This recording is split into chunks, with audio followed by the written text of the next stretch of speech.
Olá, eu me chamo José Luiz Ames. E eu me chamo Rosana Marcelino. Eu e a Rosana somos terapeutas. Nós trabalhamos com constelação familiar, com constelação organizacional e com terapia individual, que nós chamamos aconselhamento sistêmico. E trabalhamos estas diferentes modalidades presencialmente na cidade de Toledo, Paraná, mas também à distância, usando as plataformas da internet. No vídeo de hoje, nós vamos falar sobre a questão dos sentimentos na prática terapêutica. Vejam, a prática terapêutica sistêmica, criada por Bert Hellinger, se diferencia em múltiplos aspectos das demais práticas psicoterapêuticas. Neste vídeo de hoje, nosso foco será aprofundar unicamente uma dessas muitas diferenças. Qual é esta questão que queremos aprofundar?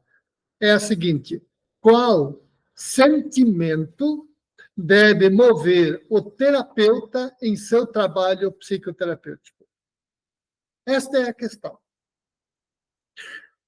Do mesmo modo como nos tratamentos psicoterapêuticos de modo geral, também a terapia sistêmica de Bert Hellinger desaconselha o envolvimento emocional com a história que o cliente traz.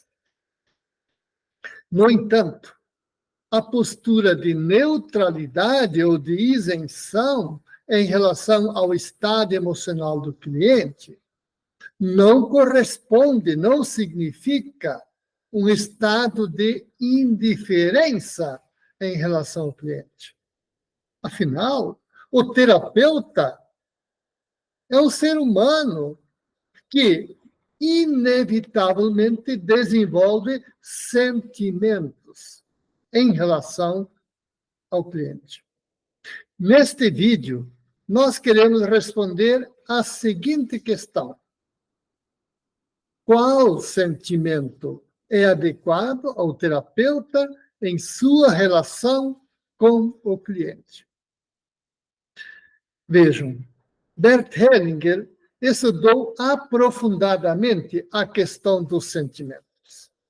E ele distinguiu em sua pesquisa, em seu trabalho, entre 4 modalidades distintas de sentimentos: os sentimentos primários, os sentimentos secundários, os sentimentos adultados e os sentimentos chamados meta-sentimentos. Obviamente, no trabalho de hoje, nós não temos como falar de cada um destes 4 sentimentos distinguidos por Hellinger. Nós vamos tratar unicamente de um destes tipos de sentimentos, que Hellinger designa meta-sentimento. No entendimento de Bert Hellinger, na relação terapeuta-cliente, o terapeuta sistêmico precisa desenvolver o que ele chamou de meta-sentimentos. Mas o que são meta-sentimentos? A resposta simples e breve de Hellinger é a seguinte: meta-sentimentos são sentimentos sem emoção.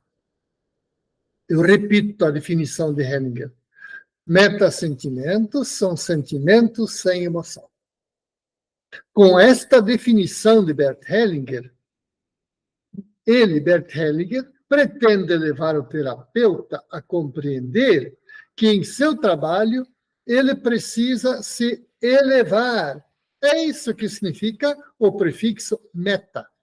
Então, o trabalho do terapeuta quando ele lida com o seu cliente, o terapeuta precisa se elevar acima do estado emocional do cliente, a fim de conseguir ajudar o cliente a enxergar a saída, a enxergar a solução para aquilo que produz nele dificuldade ou sofrimento. Quando Bert Hellinger define metasentimento como força pura de ação, ele pretende indicar que se trata de uma experiência mental destituída de reações comportamentais, tais como se mostram nas emoções. Assim, uma coisa são os sentimentos, outra, bem diferente, são emoções. Sentimentos e emoções são conceitos distintos. É inevitável que o terapeuta sinta, isto é, que o terapeuta desenvolva sentimentos em sua relação com o cliente. No entanto, estes sentimentos devem vir à tona sem emoção. Assim, o terapeuta sente.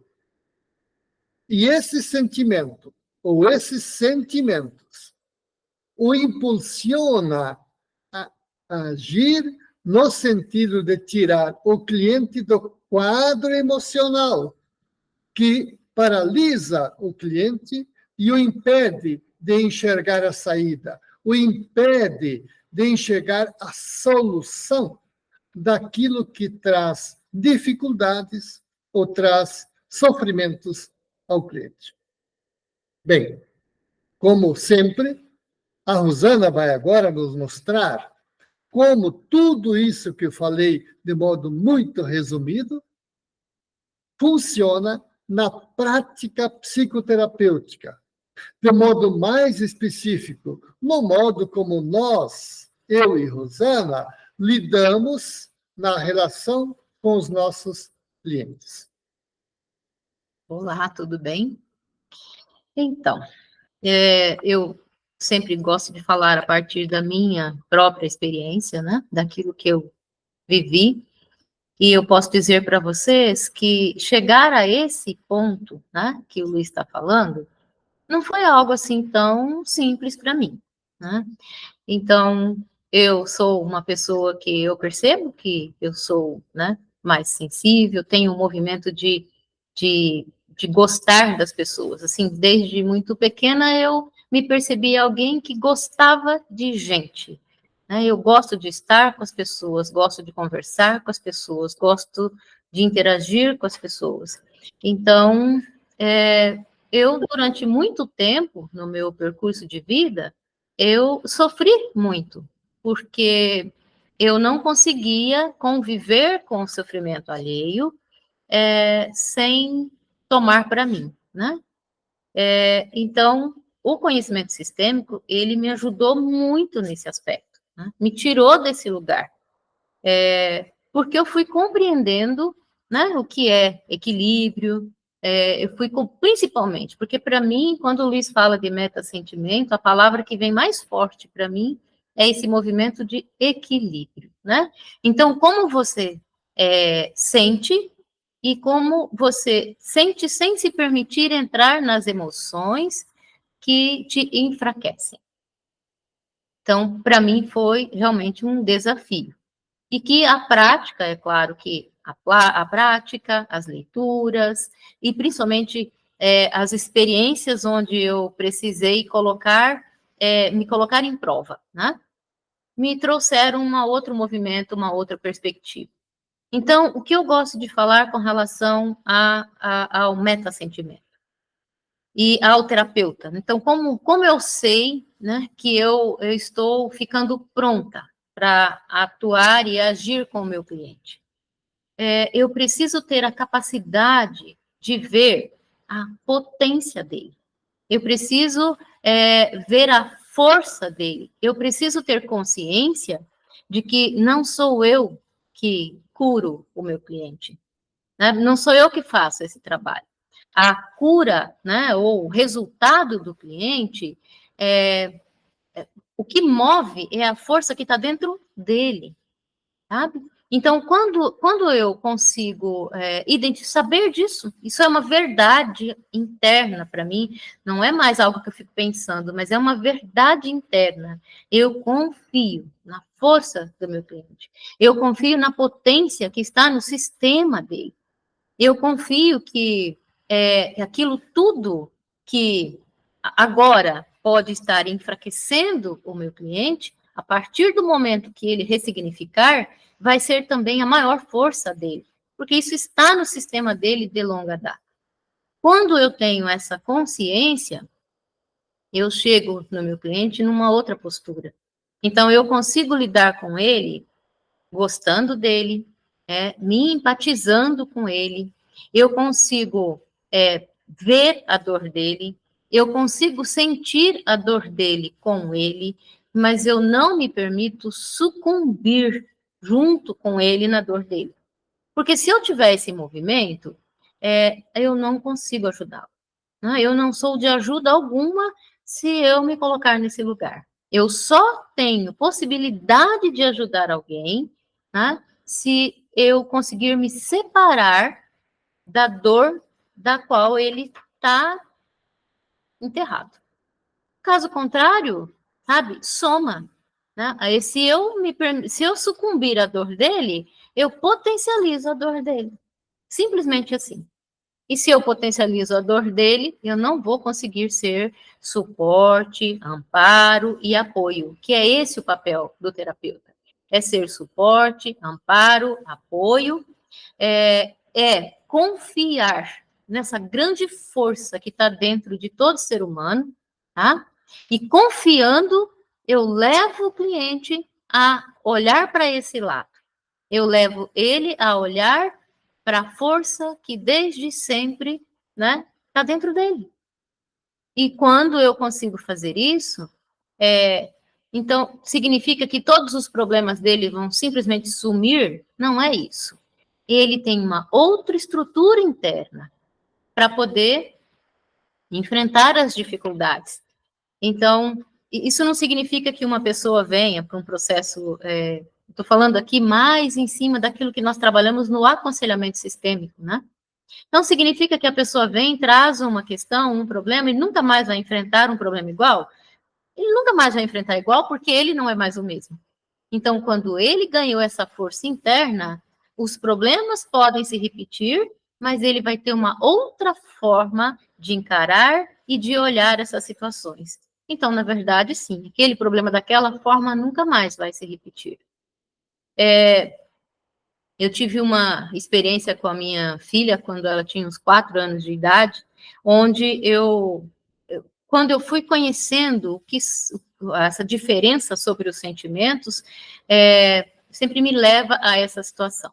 Eu precisei entrar dentro de um hospital para dar um recado para um médico. Como não pode entrar criança, ela estava com 4 aninhos, eu deixei ela na frente do hospital, brincando com outra criança de 4 anos e uma amiga minha cuidando dela. Ok. E eu aguardando o médico lá dentro para dar um recado para ele. Ok. De repente eu escuto crianças chorando, vejo a minha filha entrando para dentro do hospital e a minha amiga segurando a mão do netinho dela e da minha filha, e eu olho para minha filha, eu estava sentada e eu quase desmaiei, porque ela estava toda ensanguentada, assim, o peito, assim, o pescoço, o peito. Eu respirei, esperei ela chegar perto de mim, sentei ela no meu colo, e aí fui ver o que estava acontecendo. Não sei quem chorava mais, se era ela, se era minha amiga ou era outra criança. E eu vi que ela tinha cortado a cabeça, que o couro cabeludo cortou. E era dali que o sangue escorria no pescoço e no peito dela. Por que eu estou falando isso e eu estou descrevendo a cena da forma que ela me impactou? Nesse momento, o primeiro movimento foi eu perdi as pernas, né? Mas, rapidamente, eu pensei, se eu entrar em pânico, em desespero, o que vai ser dela com 4 aninhos, né? Então, eu recobrei a minha potência, olhei, aí já veio o médico e tal, entramos para a sala onde ele precisava cortar o cabelinho dela um tanto, e limpar e suturar aquilo ali. E claro que ela estava em desespero, né? E o médico, primeira coisa que ele me falou, sai, mãe, né? E ela ficou mais desesperada ainda, me grudou. Eu disse para ele, não, pode ficar tranquilo que eu vou ficar e eu dou conta. Então, eu consegui conversar com ela, deitar ela na maca, explicar para ela o que estava acontecendo, mesmo sendo uma criança de 4 anos, deixar o médico, né, ele conseguiu olhar e foi fazendo o processo, a gente foi conversando, e ele conseguiu anestesiar e fazer o que precisava. Por que eu estou contando isso para vocês? O Luiz estava falando, né, de sentimento e de emoção, tá? Então, vocês percebem que se você entra na emoção, né, você não é suporte, nem ali, no meu caso, no lugar de mãe, né? Eu não seria suporte para minha filha. Muito provavelmente ela teria entrado naquela sala sozinha, claro que teriam dado uma bronca nela, porque ela estava em desespero, e ela poderia ter saído dali com um grande trauma a partir daquele acidente que aconteceu. E não foi isso que sucedeu, né? A forma com que nós conseguimos lidar, ela saiu dali se sentindo muito potente, se sentindo forte, claro que nós trabalhamos isso com ela. Mas eu só consegui fazer isso porque eu tive um momento de clareza e equilíbrio para poder fazer isso. Lembra que eu falei logo no início que, para mim, meta-sentimento está muito relacionado à palavra equilíbrio? Mas o que é importante a gente dizer? Que vocês percebem que isso não é algo treinar, no sentido de, não é algo que você decide ser assim. Sim, você pode tomar a decisão que quer desenvolver essa habilidade, mas é algo que ele acontece de dentro para fora. Não acontece no seu racional. Você se torna assim. Você se torna uma pessoa que, na hora de um impacto, na hora de uma dificuldade, na hora de um sentimento intenso, você consegue ter uma postura funcional. E esse é o movimento que nós precisamos, é essencial, imprescindível enquanto terapeutas. Mas ele é necessário e importante em todas as áreas da vida. Percebe? Por que eu usei o exemplo, estou falando da minha filha pequena? Porque é um movimento que você precisa para lidar em situações impactantes na sua vida pessoal, você precisa lidar com o patrão, você precisa lidar no trânsito, né, com seus filhos, essa postura interna. E ela pode ser treinada até uma hora que você conquista essa condição, digamos assim. Quando isso chega, quando isso é uma verdade, quando você apreende, traz isso para a sua prática, não é mais algo pensado. Simplesmente é assim. Então, eu sugiro que vocês reflitam sobre isso, né? Pensem sobre isso, leiam sobre esse assunto, porque essa não é uma habilidade só importante só para o terapeuta. Ela é uma habilidade para a vida. Se vocês estão lendo os últimos textos que foram postados nos grupos dos diálogos, vocês vão observar que o Luiz falou de todos os sentimentos. Aqui nós estamos falando só do meta-sentimento, né?